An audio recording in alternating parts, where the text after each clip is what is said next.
If you have made it this far, you have proven yourself worthy. Worthy to take a look at the land of the dead, the spirit world. Let's give a nice, cold handshake to Kogane Musashi.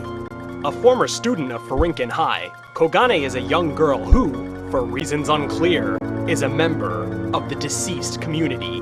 Now in spectral form, Kogane has re-emerged through the amalgamation of specific cursed and magical elements found in Toramasa Kobayakawa's secondary school store.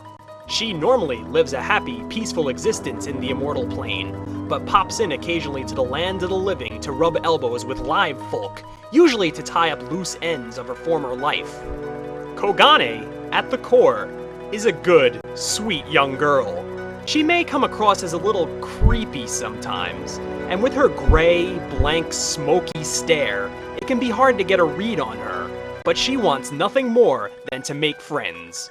Besides being a ghost, she has an intense shyness about her that she just can't shake. Even though the old adage may seem extreme in this case, it still rings true. She's more scared of you than you are of her.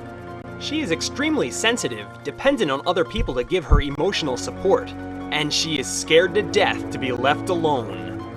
Often enlisting the help of Ranma Saotome and his posse to help her settle unfinished business, Kogane is wary not to intrude on her new friend's generosity.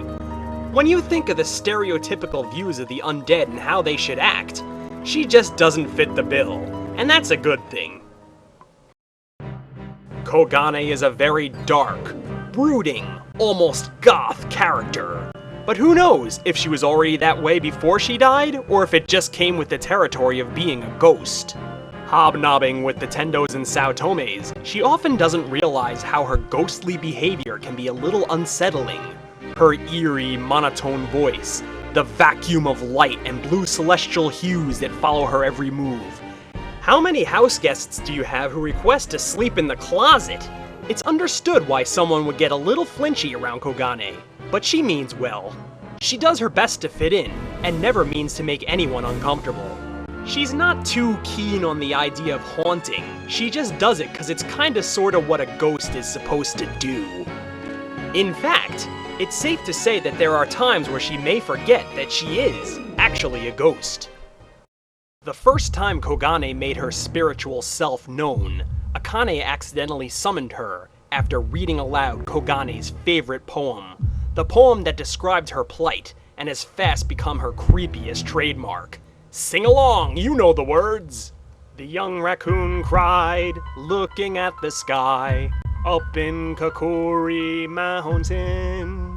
Just take a peek inside, it can't be denied. It's here where the crane and turtle meet. On a lonely street, on a dark, lonely night, 1,000 needles circling a burning light, of flowers in the hand that holds the chopsticks. Beware, there may be a few scary tricks. I am but a messenger who brings the tragic tale. Heed my words, you who tried to steal my treasure. For I will haunt you forever.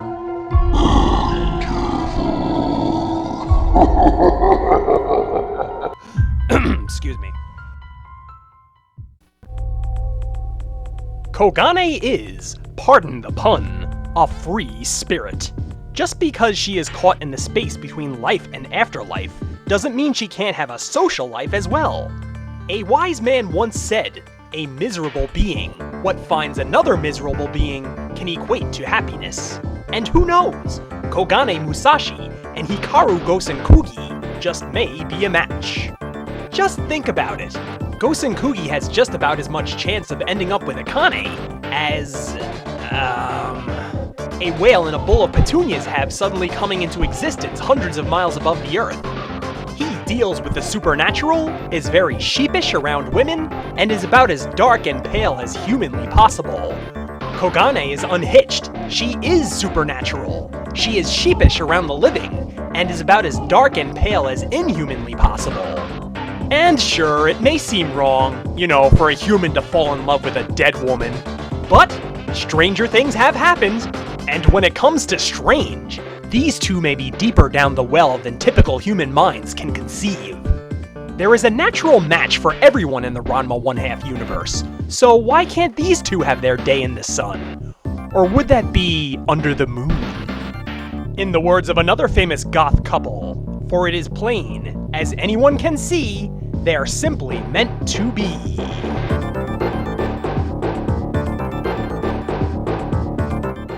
This has been a Ranma 1/2 character profile.